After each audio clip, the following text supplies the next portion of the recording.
అందరికీ శనార్థులు వీకెండ్ తిన్మార్ వార్తలలో మంచి మంచి ముచ్చట్లయితే పట్టుకొచ్చినా అవన్నీ చూసముంగట హెడ్లైన్స్ చూడుర్రి. అడవి జీవాలతోని ఆటలు సంబురపడుతుర్రు పోరలు. ఫ్రీగా పెడుతుర్రు టిఫిన్లు తీరుస్తున్నారు ఆకలి తిప్పలు. తెలంగాణలో ఇంకో కాశ్మీర్ మస్తు సల్లగుంటది కోహీర్. దునియాలనే పేద పాట 5000 చరణాలుంటాయట.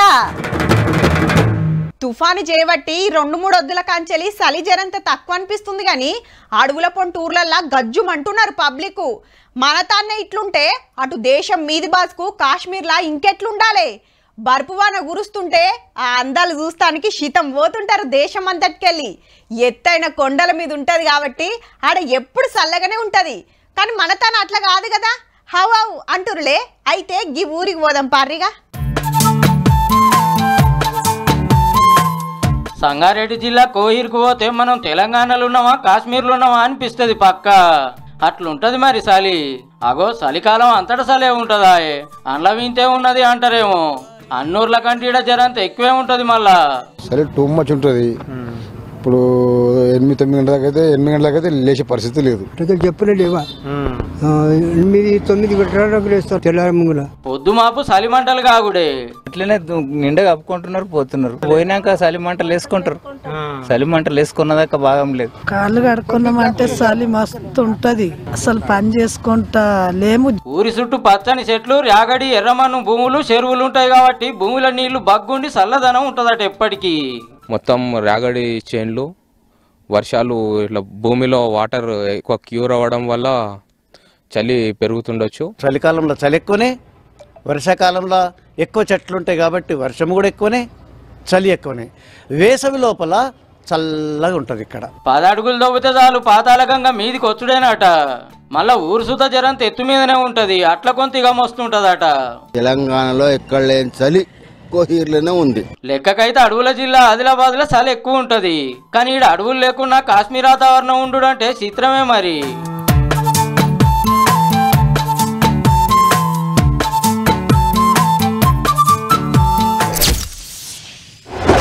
బువ్వ తిన్నారులా గిది వరదాకనా ఎప్పుడో తిన్నామంటురులే.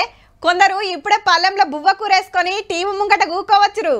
అయితారం కాబట్టి ఇంత చికెనో మటనో షాపలో తెచ్చుకొని ఉంటారు. ఇక పొద్దుగాల పూరో దోషో ఎవ్వరికి నచ్చిన టిఫిన్ వాళ్ళు వేసి ఉంటారు. ఇట్లా రోజుకు 3 పూటలు గుమ్మాల్సిందే. కానీ అందరు అట్లనే ఉండరు కదా. ఒక్క పూట కడుపు నిండా బువ్వ దొరికితే చాలు అనుకునేటోళ్ళు బొచ్చడు మంది ఉంటారు. ఇక ముచ్చటేందంటే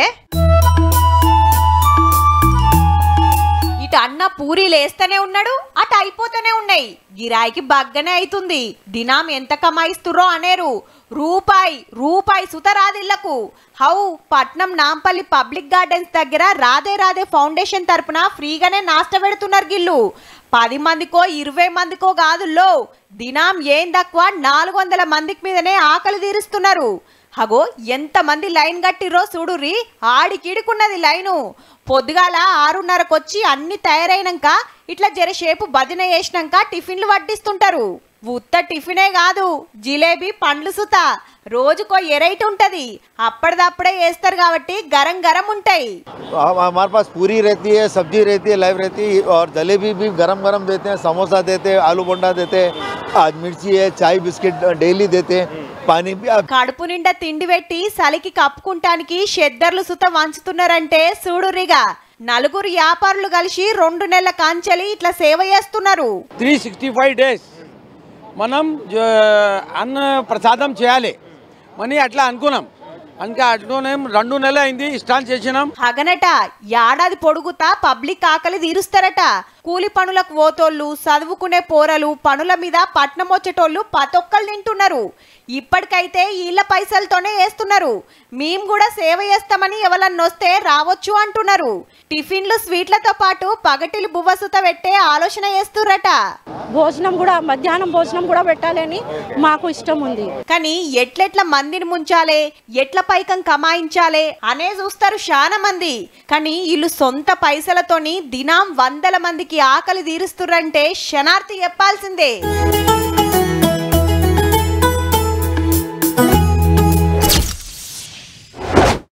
దగ్గరికి చూడాలనిపించింది అనుకో చూడొచ్చు, సింహంతోని ఫోటో దిగాలనిపించింది అనుకో రిస్క్ లేకుండా దిగొచ్చు, ఇక సముద్రంలో చేపలు పట్టాలనిపించింది అనుకో అల్కగా పట్టొచ్చు, ఏనుగు దంతం పట్టుకొని ఎగరాలనిపిస్తే ఎగరొచ్చు.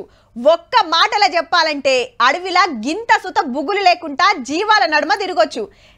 ఊకో అమ్మ ఊకో, ఇంటన్నాం కదా అని ఏది పడితే అది చెప్పుడేనా? జీవాలు ఊకుంటాయా అంటురులే, ఏమనై కావాలంటే మీరే చూడుర్రి. ఓ కొడుకు, డైనోసార్ల నడమిట్లకెళ్ళి గింత బుగులు పడకుండా పోతున్నారు. ఈ బుడ్డ పాప సముద్రం అడుగుల చేపల షికారీ చేస్తుంటే ఈ చెల్లెమ్మ అంటార్టికా అంచులలో తిరుగుతుంది. అట్లాని లేడికి పోలేదుల్లో పట్నం కొండాపూర్ల బొటానికల్ గార్డెన్ కాడున్న గీ వర్చువల్ వైల్డ్ లైఫ్ పార్క్ కు పోయినరు. అంటే జీవాల నడుమ తిరుగుతున్నట్టే ఉంటదన్నట్టు. మొన్ననే సీఎం సార్ చాలు చేసిండు గీ పార్కు. బొంబాయిలుండే ఓ కంపెనీలు నడిపిస్తున్నారు. పోరలను తీసుకొని పోతే మంచిగా ఆడుకుంటుండ్రు.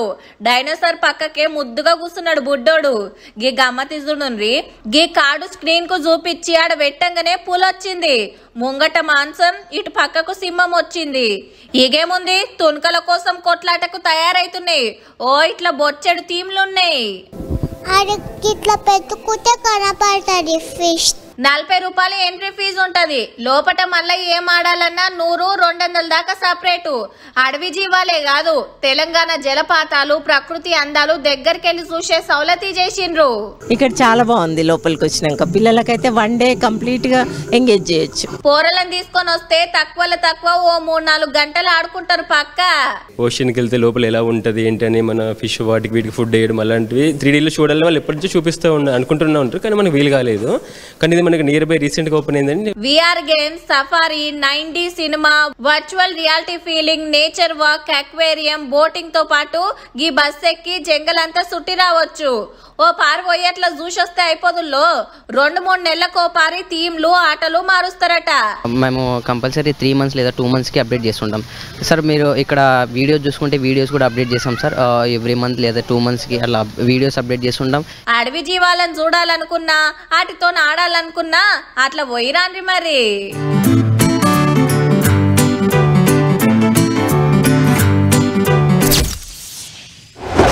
ఏ సినిమా పాట అన్నా ఇనురి, ఓ పల్లవి, ఓ అనుపల్లవి, చరణం, ఇంకో చరణం గింటే ఉంటది. ఇక తప్పదనుకుంటే ఇంకో చరణం రాస్తుండొచ్చురు. అంతకెక్కువ ఉంటే పబ్లిక్ ఇనర్ కూడా. కానీ జానపదాలు అట్లా కాదు, 5, 10, 100 చరణాలు ఉన్న పాటలు సుతుంటాయి. ఆ నడమ వరంగల్ సీనన్న 200లకు మీద చరణాలతోని పల్లె పాట రాసిండు. మస్తుంటది పాట. ఇక అసలు ముచ్చట ఏందంటే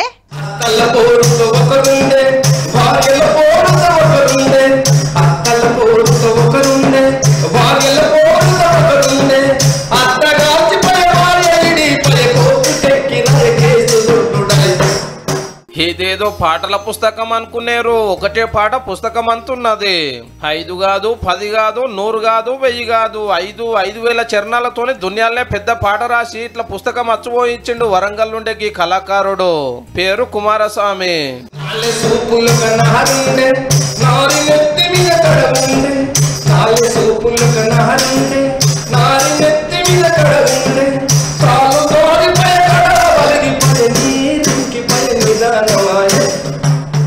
చిన్నప్పటికెళ్ళే పాటలు పాడాడు, రాసుడంటే మస్తు కాయిషాట. అందరు పోయే తొవల పోతే ఎట్లా అని దునియాలనే పెద్ద పాట రాయాలని శివుని తత్వగీతాన్ని రాసుడు పెట్టిండు. గత 15 సంవత్సరాల నుంచి ఒక పాటను రాయడం జరిగింది, రికార్డింగ్ కూడా చేయడం జరిగింది. ఇది దాదాపు 100 గంటల పాట. 15 ఏళ్ళు చెమట తీసి 5,000 చరణాలతోని 100 గంటలు వాడినా ఒడవని పాట రాసుడంటే మామూలు ముచ్చటేం కాదుల్లో. అంటే 4 దినాలు ఆగకుంటే నొచ్చు. 40 ఏళ్ల కాంచెల్లి పాటలు పాడుతున్నాడట కాక. ఇక ఈ నడమనే సీఎం రేవంత్ రెడ్డి సార్ చేతుల మీదకి వెళ్ళి పుస్తకాన్ని పబ్లిక్ లకు ఇడిచేయండు.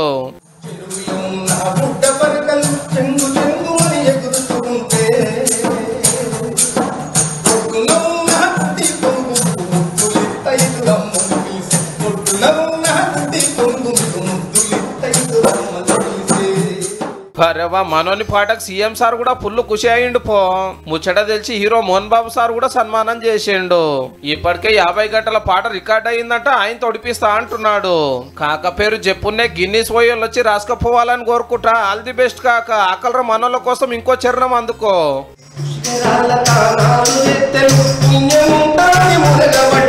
పక్క మనిషి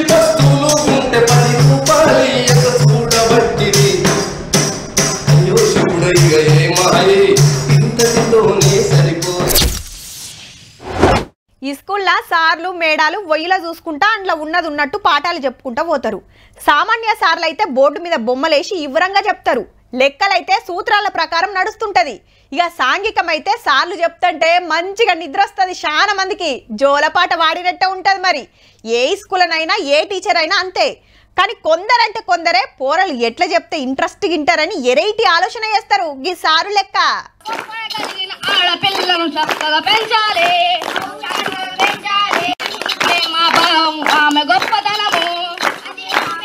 వరెవ్వా బొడ్డోళ్ళు బుర్ర కథ ఏమన్నా చెప్తున్నారా?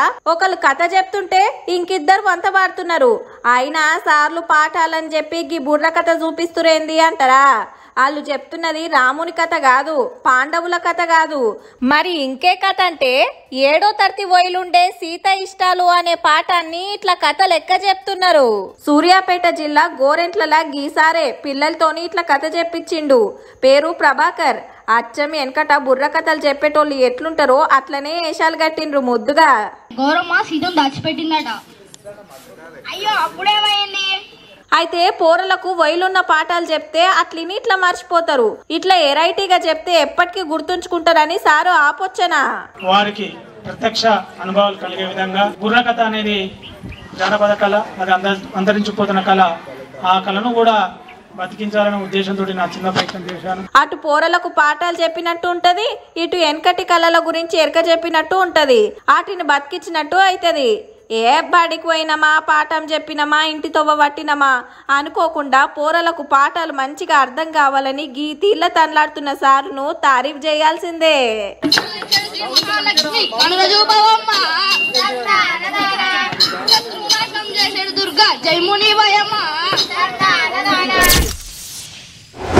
ఓ ఊరు నుంచి ఇంకో ఊరికి పోవాలంటే బస్సు రైలు ఎక్కుతాం.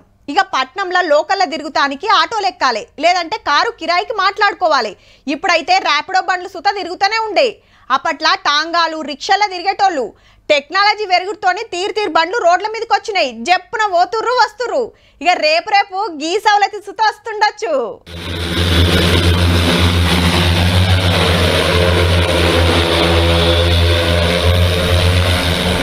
డ్రోన్ తోని గాల్లెకి లేచి షెక్కర్లు కొడుతుండే ముద్దుగా.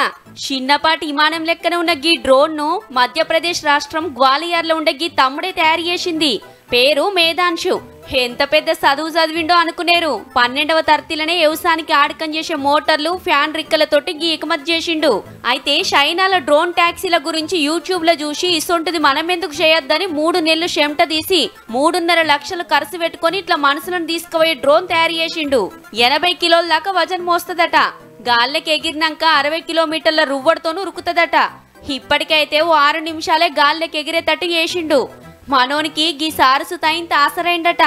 7వ తరగతిలో ఉన్నప్పటి సందే కొత్త కనిపెట్టాలని అదోటి ఇదోటి తయారు చేసి సార్లకు చూపెట్టేదట. ఇప్పుడు ఇట్లా డ్రోన్ ట్యాక్సీనే తయారు చేసిండు. మొన్న ఈ నడుమ ఈ స్కూల్ కు ఇస్రో చైర్మన్ సోమనాథ్ సార్ వచ్చినప్పుడు ముచ్చట తెలిసి మస్తు తారీఫ్ చేసిండట. రేపు ఆపత్కాలంలో సరుకులు మోస్తానికి, వ్యవసాయానికి మళ్ళా ట్యాక్సీ లెక్క సుత అక్కడికొస్తట్టు పెద్ద డ్రోన్లు తయారు చేస్తా అనుకొస్తున్నాడు తమ్ముడు. ఇంటర్లనే ఈ తిరిగ ఇరగదీస్తున్నాడంటే ఇక పీజీ అయిపోయే వరకు ఇంకెన్ని కనిపెడతాడో పో.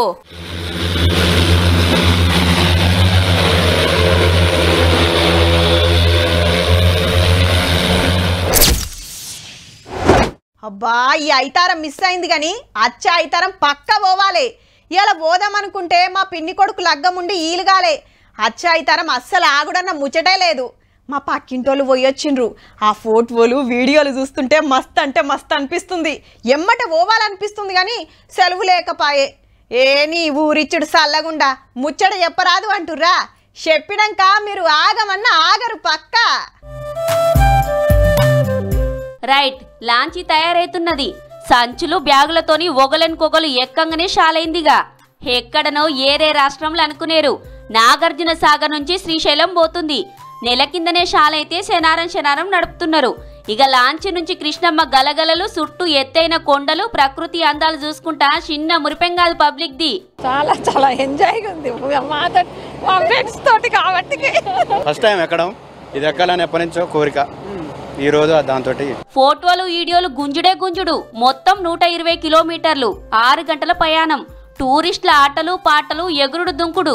హగో బర్త్డే సుత చేస్తున్నారు లాంచీలనే. తిండి సుత ఆళ్ళే పెడతారటుల్లో. ఈ జర్నీ టైంలో మనం వెళ్ళేటప్పుడు 11 o'clock 11:30 ఆ టయానికి చాయ్ బిస్కెట్ ఇవ్వడం జరుగుతుంది. ఆఫ్టర్నూన్ వచ్చేసి 12:30 to 1:30 లోపు మీల్స్ ఇవ్వడం జరుగుతుంది. ఆ తర్వాత సాయంత్రం ఈవినింగ్ టైంలో ఒకసారి చాయ్ ఇవ్వడం జరుగుతుంది. ఇక లాంచీలో పోతుంటే చూడాల్సిన జాగల గురించి గైడ్ వివరంగా చెప్తున్నాడు. మరి టికెట్ రేట్ల సంగతి ఏందంటారా? ఒక్కలకు రానువోను 3,000, పిల్లలకు 2,400. అటు పోతానికి అయితే ఒక్కలకు 2,000, పిల్లలకు 1,600. తీసుకుపోయి శ్రీశైలంలో దించితే మళ్ళా తెల్లారి పొద్దుగాల తిరుగు ప్రయాణం. మొత్తం 2 రోజులు లాంచీ ప్రయాణం అన్నట్టు. మొదటిసారి ఎక్కినోళ్ళదైతే సంబరమే సంబరం పోర్రి. వెళ్ళిన వాళ్ళు చాలా బాగుందని చెప్పడంతో మేము కూడా వచ్చి ఎంజాయ్ చేద్దాం సార్. ఒకసారి వెళ్తే మేము వేరే వాళ్ళకి చెప్పడానికి ఉంటుందనే దాంతో ఉద్దేశంతో వచ్చినాం అందరం. లాంచ్ ఏదైతే ఉందో దీంట్లో ఈ ప్రయాణం నేను ఆహ్లాదంగా ఇలా ఉంటుందని అనుకోలేదు. ఆహ్లాదంగా, ఆనందంగా మరియు ఆధ్యాత్మికంగా కూడా ఉంది. ఎందుకంటే మనం వెళ్ళేది శ్రీశైలం. అంత మంచిగానే ఉన్నది గాని లాంచీ దిగినాక గుడికాడికి పోను బస్సు సౌలతుంటే మంచిగుండ అంటుర్రు. ఇక శ్రీశైలం మల్లన్న తానికి పోవాలనుకున్నోళ్ళు, ప్రకృతి అందాలు చూడాలనుకున్నటోళ్ళు పిలాన్ వేసుకోర్రిగా. హారానికి ఒక్కపారే కాబట్టి అచ్చారం పోవాలనుకుంటే గిప్పుడే టికెట్లు బుక్ చేసుకోరి మరి.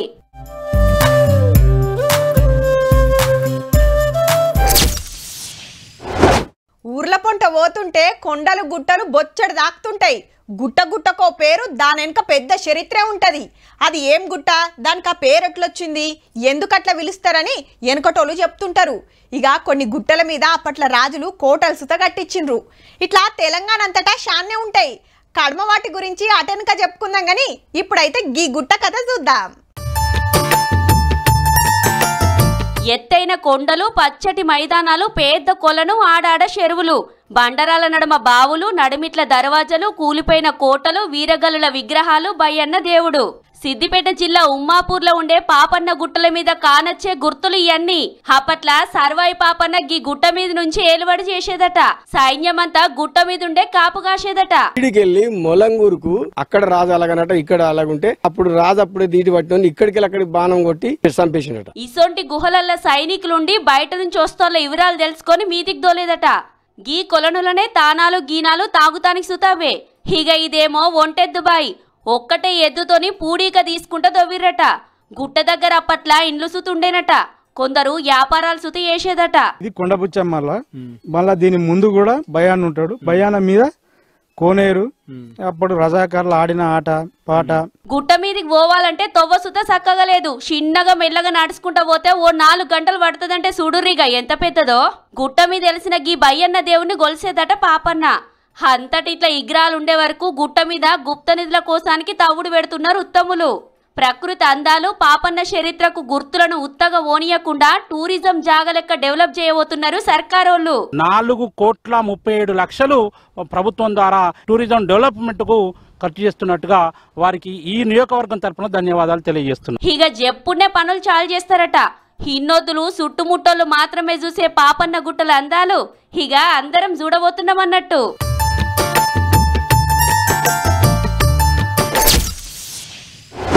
ఏందిరా అంతలావైపోయినావు? గేమ్స్ ఆడుకోవా? ఆడుకోను సార్. ఏమి మమ్మీ సెల్లియా సార్? సెల్ ఫోన్లో కాదురా గేమ్ ఆడమనేది, గ్రౌండ్లో. ఏం గేమ్ ఆడతావు? కబడ్డీ సార్. కబడ్డీ ఆడి అందరిని ఎత్తేయడానిక? ఏరే గేమ్లాడు. రోజుకొక 4 రౌండ్లన్నా తిరుగు. అప్పట్లా సోషల్ మీడియాలో ఈ వీడియో చూసి మస్తు నవ్వుకున్నారంతా. మన తాను ఇట్లుంటది కానీ ఓ తాన అట్లా కాదుల్లో. పొద్దున్న దాకా టీవీలలో పిజ్జాలు, బర్గర్లు, పేస్ట్రీలు, ప్యాన్ కేకులు, కూల్ డ్రింకుల యాడ్లు కానొచ్చినాయంటే అంతే. ఇక ఏమున్నా రాత్రి 9 కొట్టినాకనే ఓ మన తనగా తిన్రి. బ్రిటన్ దేశంలా యాడ్లతో వచ్చిన తిప్పలేంది. అయినా అందరు తినివన్నాక గప్పుడేవాళ్ళు టీవీలు చూస్తారు అంటారా? పొద్దాక గీ యాడ్లు చూసి పోరలు అవే కావాలని పోరు పెడుతుర్రట. ఇగేముంది, లట్టు పొట్టు తిని బూరెలు ఉబ్బినట్టు ఉబ్బుతుండ్రు. 5 ఏండ్ల పోరలు సుత 50 కిలోల వజన్ ఉండబట్టిరి.